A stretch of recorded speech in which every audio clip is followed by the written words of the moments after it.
Latvijas Universitātes vēstures filozofijas fakultātes mācību spēks, profesors pēc amata.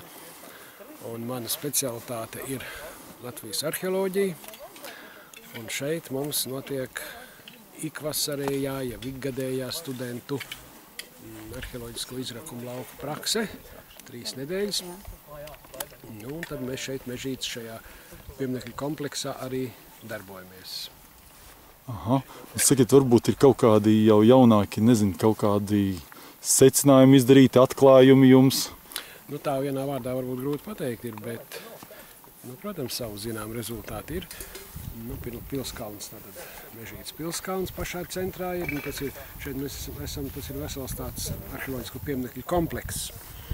Proti, nu, centrā tātad ir šis Pilskalns, kas te redzams, ļoti skaists Pilskalns, nav apaudzis, visas formas redzēt.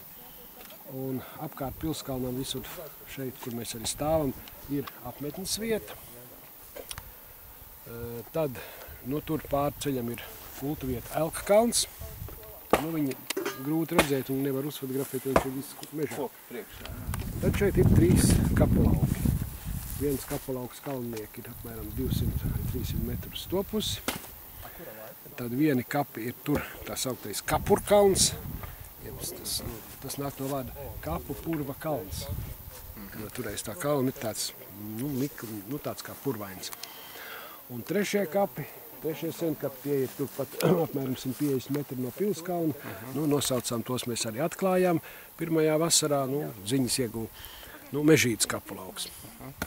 Nu, izrakumi notikuši Pilskalnā, tāds neliels laukumiņš, jāsaka, ļoti bagāti tie rezultāti, atradumi, nu, kā jau Pilskalnā.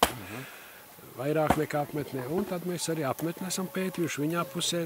Nu, mūsu spēki nav lieli, tāpēc arī tie izrakumi laukumi nav lieli, tā 4x8 metri.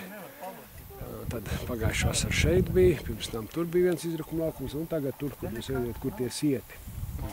Un otra grupa, Elīnas Guščiks vadībā, tā strādā tur Mežītes kapulaukā, mēģina atrast apbedījumus, nu, pagaidām sevišķi lielu rezultātu nav, bet nu viens kaps laikam tā kā tur varētu būt tagad.